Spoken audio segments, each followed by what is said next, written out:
Well. Thank you for joining us back again. My name is Fanuel, and this is SAI TV. I am so excited today to be joined by Abhinav Dey, Dr. Abhinav Dey. It's been absolutely fantastic to have connected with you over the years, and today we get you on SAI TV. So excited. Welcome, Dr. Dey.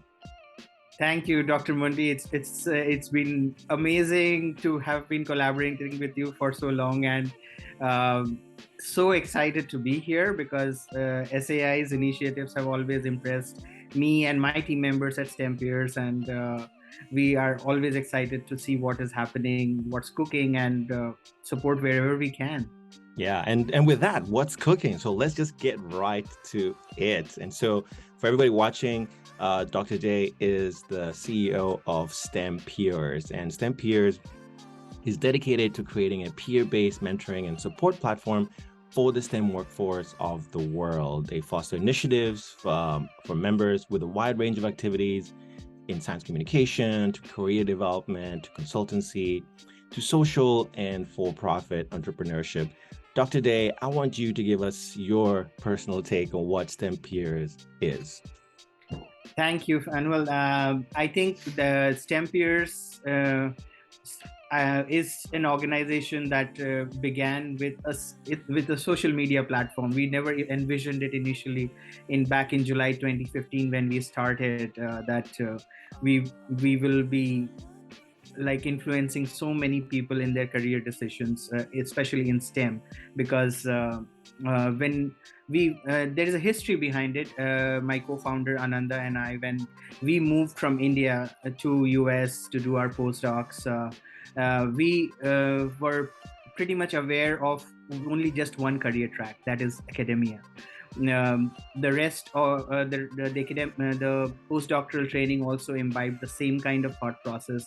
But then we are scientists, we know how math works, but we simply didn't realize that there were so many of us getting trained in that STEM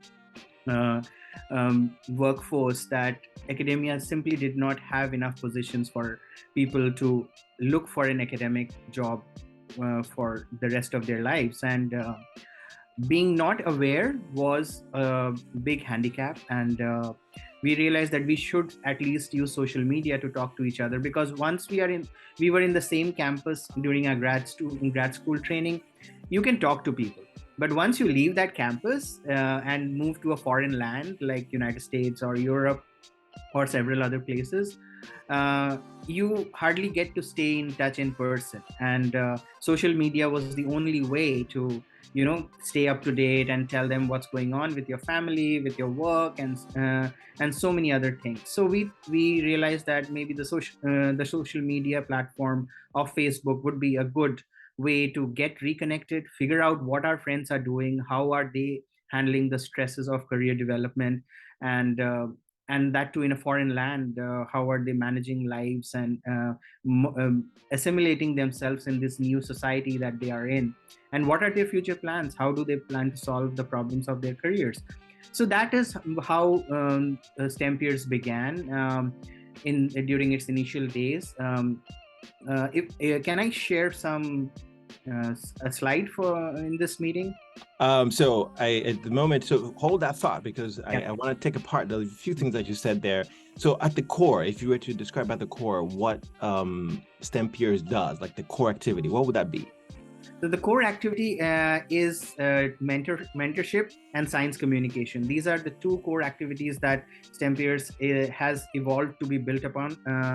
We realize that both are not unrelated. They are not mutually exclusive. A lot of scientists, we realized when they were looking for jobs and trying to transition out of industry, they were meeting several people in the industry who were not having a background in science, but they understood how science is used in the industry. So the scientists had always this tendency that they drift away from the main topic and talk about many different things. So communication skills are so important. So that is when we realized that we need to practice the science communication on a regular basis. So a lot of our friends who were willing to write about their stories, we started Club Sci, right? That is where we started bringing out these stories in a very crystallized and format, which was really focused on general audience. So this practice helped them a lot in figuring out their transition process, talking how to present their science to the general audience, and that helped them a lot in the interview process as well, because the general audience is everywhere. So whether you are facing an interview or whether you are talking to science to public, so that communication initiative was really helpful in giving us some data points of how this initiative of STEMPeers can really grow in providing mentorship and in providing science communication skills to our community members. Yeah, and for everybody watching, so STEMPeers has additional platforms like Club Sairaya, as Dr. Day mentioned, the Science Times, STEMPeers newsletters. I mean, you are going at this from multiple angles. And I think maybe at the core is perhaps this conference that pre-pandemic you used to host, right? Different cities, San Francisco, which I attended, the last one. And I believe this October, you're hosting another one in Philly. Is that correct? Yeah, that's true. So just to give the audience a little bit of flavor about the STEMPeers conference. So when we were having all these online activities over 3 years since we started, and 1 year since we officially became a non-profit organization, we realized that this entire team, which is talking so much on social media, needs to meet face to face. And that is how we started our first ever in-person conference in Boston in 2017. And that was the kickoff of the STEMPeers annual conference, where we used to bring in panelists who have moved and became successful in their careers, or are doing good in their new careers after moving out of academia, or after moving out of their postdoctoral training, not just academia. So we had academic professors who came to that meeting in Boston, as well as industry professionals who came and gave advice. And that was really, really exciting to see people so receptive, learned so many things in 2017, and that inspired us to host this annual conference on a regular basis. We held that after Boston. We held the same conference in New York City at NYU in 2018, and then in San Francisco at UCSF, where we hosted Fanuel for to showcase the SAI initiatives and his social entrepreneurship efforts, and we hosted him as a panelist too, to talk about social entrepreneurship as a career development option, because that time we had learned so much. We realized that there are STEM professionals at almost so many walks of life that we didn't even realize, and that really opened up the knowledge base of our community, the experiences that Fanuel shared. And unfortunately, after 2019, everybody was stuck at home, so we held online conferences on an annual basis in 2020 and 2021. But now in 2022, we are ready to host our comeback in-person conference that is led by one of our initiative leaders called Dr. Arnab China, who is a scientist in charisma, but he said that let's host it in Philadelphia. This is a hotbed of biotech. It's up and coming, and a lot of STEMPeers members will find, as well as others also, not just STEMPeers members, people from the community outside STEMPeers will also find the Philly ecosystem very much bustling with upcoming jobs and startups. So we should host it there. And he has been amazing in bringing the whole team together, and bringing the academics and as well as the industry people in Philadelphia together to host this conference. And we're very excited about hosting it. The tickets are available. If you go to stempeers.org, the link is available. You can go and check it and register for that conference. Yeah, and it sounds like to me, potentially the conference is, everything else you're doing kind of orbits the conference slightly, right? You do have the Facebook group as well with all your members, which I will ask you in the lightning round, those quick questions there. But is that right? Is that why we're thinking about it, that you have the conference is really at the core, and then you have these other things that are orbiting it? The conference is definitely at the core now. Initially, it was something that we used to organize for the support of career development. But later on, all our initiative leaders actually find this a meeting point to come and meet face to face. So like Rupsha, who leads Club Sci-Rise. She is coming from the West Coast. She lives in San Francisco, so she is coming from there to attend the conference. Then several initiative leaders who are in the United States, at least they try to make it, and the board of directors are also there. So that helps us not only to host the conference but also have side meetings which we can strategize of how to take the organization forward. And you are right, this conference is serving us as an annual general body meeting for running the organization. Yeah. So if you're just joining us, we are talking with Dr. Day, the CEO and co-founder of STEMPeers. Now hold that thought, because we have a lightning round of questions for Dr. Day when we come back.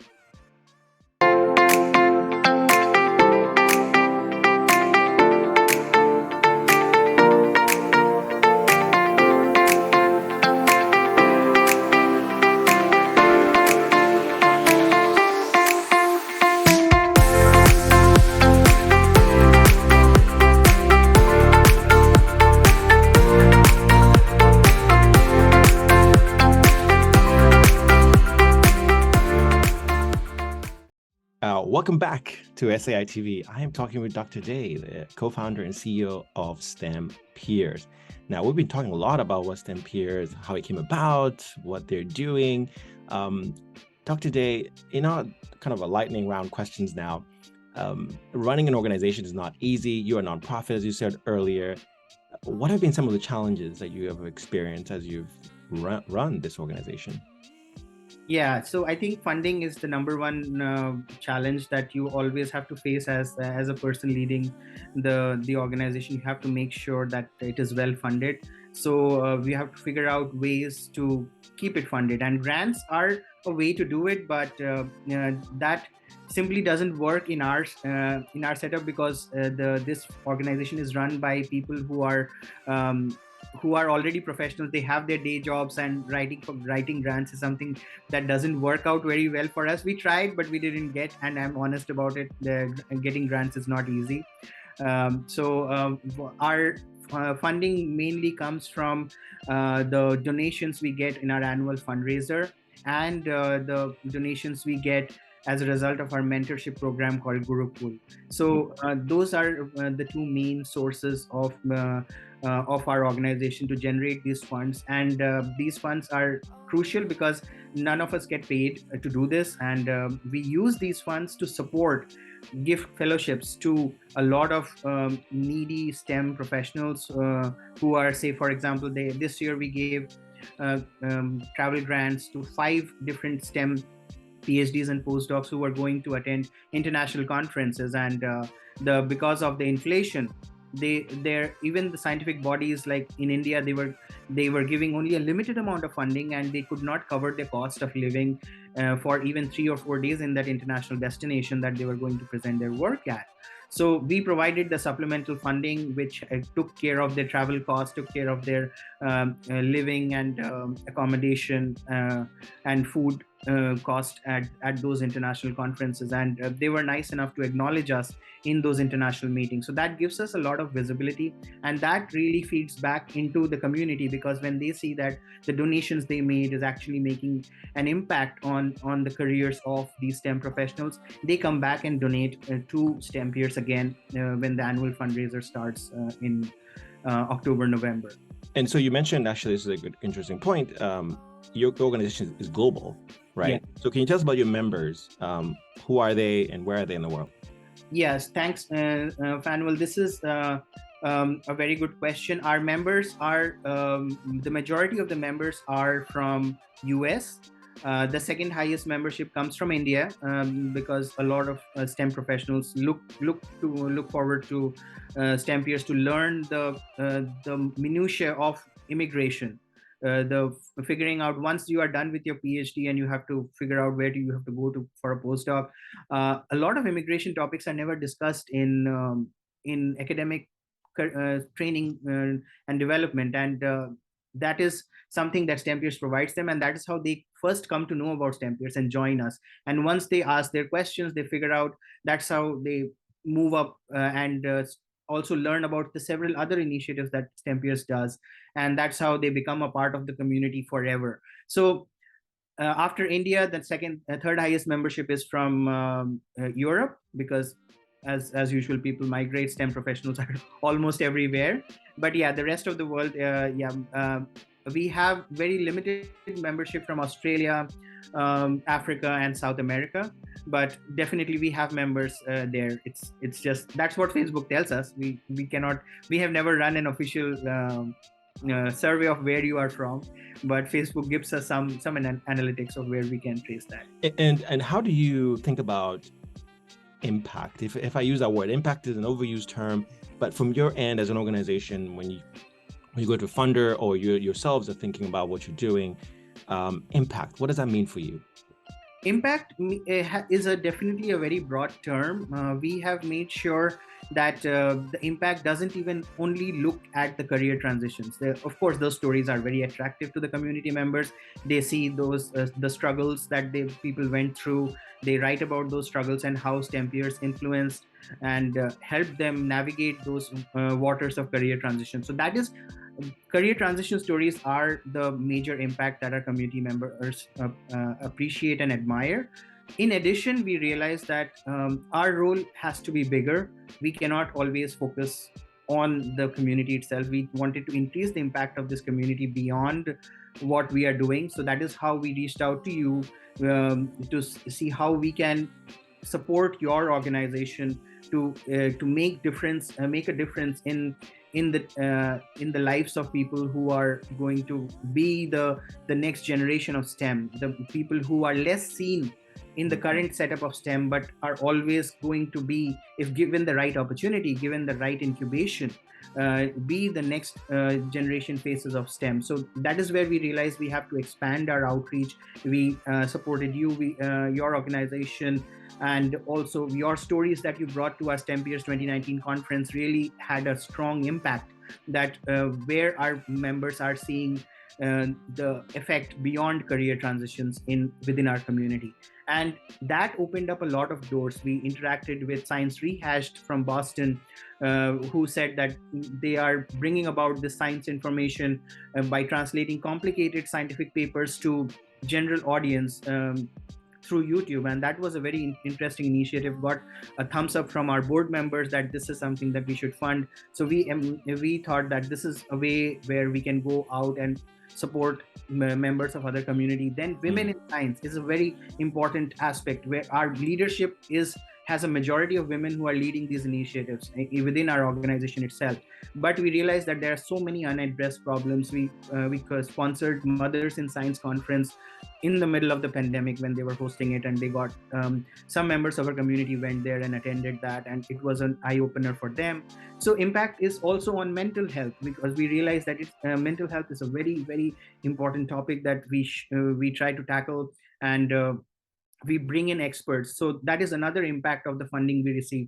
We bring in experts of mental health to talk to our community members. We did it throughout the pandemic. It was a primary goal that whosoever is sitting at home and not able to even interact with people, we try to get the mental health experts come and talk in those Zoom sessions which we created, and give them an opportunity to figure out their problems and how to handle this pandemic.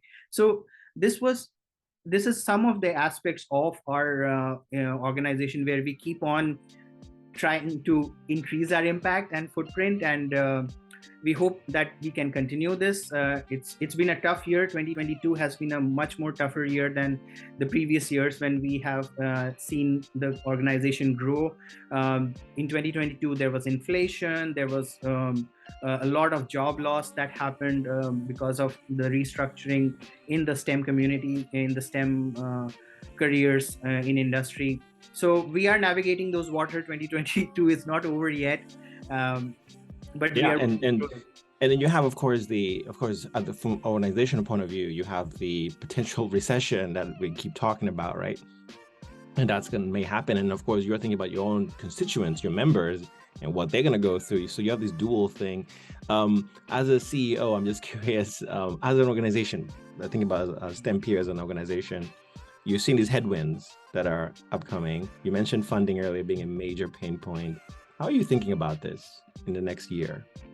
So we realize that the major funding opportunities will always be the generous donations from our community members, and we always make sure that we stay connected. The sense of community is important, and we try to stay connected with every one of our potential patrons who have donated over the years.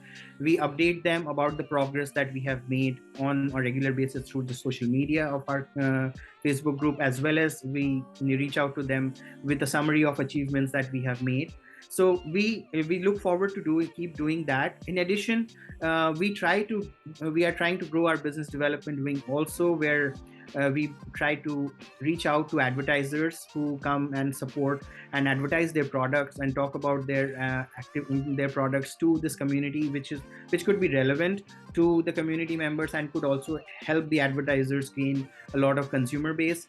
So it's a 20,000 plus strong organization with a footprint all across the world. So it's a very fertile breeding ground for brands who can really reach out and build their own commercial value. So we try to pitch these aspects to external sponsors, and so far we have been able to manage it. But yeah, it's not easy. It's hard. You don't get the same level of funding. In fact, 2021 fundraiser was one of the lowest fundraisers we had last year as compared to 2020. So we had to curtail some of the activities. We limited the amount of funding we could give to external organizations, but we were able to fund the travel fellowships at least at this time. So that was something that we are satisfied, and hopefully we rationalize our expectations. That is important. Every year we cannot keep rising like a corporate graph. We make sure that the impact is more felt by people who need it the most rather than just in numbers. So that is what the philosophy has been so far. Yeah, I think there's a lot of lessons there for the CEOs that are thinking about this. We were talking offline earlier about you have a somewhat of a decentralized structure, right? As you have these clusters, you said 20,000 members plus, and they'll distribute across the US, within the West Coast, East Coast, and India, of course, right? So can you talk a little bit about that decentralization? How does that make your organization stronger? Yeah, so I think that is very important. We, as a volunteer-driven organization, you cannot have your presence everywhere. So decentralization really helps. We have occasional meetings with these leaders. It's not that we put a timeline that you have to meet us on certain parts of the year. If they have any topics that need immediate attention, they just shoot us an email and we hold a call. But decentralization really helps in quick decision making. They know their mandate. They know that we give a lot of freedom to what they want to operate on, and there are a few points that we need to figure out that how the finance will work. But other than that, most of the activities, they know that what we are known for, what we are the counseling, the support, the discussions that we have are pretty common, and they hold their own coffee chats, in fact, at their own places, and they have their own WhatsApp groups. So it is like people have been very creative. As a group of scientists, we are expected to be creative. So what is visible as a Facebook group is actually having a lot of branches within the social media community, and they keep on talking to each other. It's like they know what they have to do, and in fact it's like autonomous. And we never had that problem that we'll have a lot of management issues. I didn't have, Ananda also didn't have. So as far as this decentralized structure is concerned, I think this is going to stay there. It has worked so well, and it also the advantage is that what is the advantage in the career, I would say, is that it gives them leadership. It gives them the opportunity to take initiatives, and since we are here always to back them up with as long as they're following the philosophy of the organization, they showcase it in their interviews. Also, they showcase it in potential conferences that they're visiting, or any networking events. And leadership is important. A very sensitive and diverse and inclusive leadership experience is important, and that is what we try to pass on to them, that if they learn these things, and if they are confident enough to take decisions on behalf of STEMpeers, we have done our job. Yeah, I think that's fantastic. And so, just to go back on an earlier point about impact, is there a metric that is favorite of yours? Because it sounds like you're tracking a lot of different things, right? Leadership potential. You're tracking, of course, you're giving some funding to people to travel. Is there a metric that you care the most about in number? If there is, if there isn't, it's okay. But I'm just curious if there is a number. I think that part that you said, if there isn't, it is okay. That is how we have survived. We never put matrix. Because we know we have been a part of this community. We came out of this community and we are still living there. So the STEM community is already full of metrics. We work with analysis, we work with data, so metrics is everywhere. So we give the opportunity of for our leadership, our team members, to stay out of metrics. We tell them, see how much impact you made in changing the lives of people, because you will find metrics everywhere, but how can we make STEMpeers different is that if you are happy with what you achieved, we have done our job. So that is why we never stress people out. It's we don't put them saying that I need an annual report, I need a quarterly report, tell me what you did, tell me STEM times what you did. No, we try to keep it very simple. When they can, they do it. If they can't, they let us know that this is a very busy season for all of them in their day jobs, they cannot accomplish it, and we give them the freedom. Because if we put those metrics, it's stress on us, and then it doesn't work that way. Yeah, and I think this is very refreshing, right? Because I think the focus on impact, sometimes you can get lost in the metrics, right? Of what is what, where, and when, and so there's a danger there too, right? But of course, you or yourselves, I think you were talking about your local decentralized leadership, right? But also the members themselves. I've had a chance to be on the Facebook group and I'm assuming you guys are sensitive and you're paying attention to when people say, oh my God, with STEMpeers, I was able to achieve X, right? With STEMpeers, if it wasn't for STEMpeers, I couldn't do X, right? And so I think you're keeping those anecdotes, if you will, right, in tow and say, okay, there is value here. You know, STEMpeers is playing a critical role. And so that was where I was heading with that question there. So Dr. Dey, 10 years from now, where is STEMpeers? 10 years from now, we hope that sustenance will be more important than achieving ambitions. The world is changing every day. And we, as I said, as a leadership, we don't like keeping the same metrics that everybody measures you with. So 10 years from now, if we keep making the same impact, we would be very happy. If we find new leaders who come with new ideas to increase the impact, we will be even happier. But again, as I said, STEMpeers is a stress-free organization. We try to keep it as you contribute. That gives, because this organization gives people an opportunity to practice what they really want to do. So that is why we want people to be happy in next 10 years of what they're doing for STEMpeers. That is my goal. And I try to imbibe that same thought process in the whole team. If they are happy in the next 10 years of what they have done, we have done a great job then.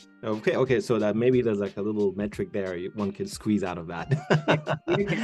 So talking CEO to CEO, there was some metric. It's happiness. It's happiness. Happy. This is you mentioned stress-free organization. I think these are wonderful terms that you don't typically hear on the circuits, right? And CEO mentioning we want to be stress-free and metric reduced, shall we say, right? Not less, but reduced, so that you can allow people the flexibility and the freedom to be happy and let them decide what impact means for them locally on the ground and report back to the higher ups. So Dr. Dey, this has been a wonderful conversation. I feel like we can just keep going and just take it apart. But of course, time limits us on that. And we are going to have you back. Or you or leaders from your organization. I know you're having the conference in October in Philly. And so that would be wonderful. Maybe afterwards, you'll get a report back and bring someone from your team to chat more and say, hey, so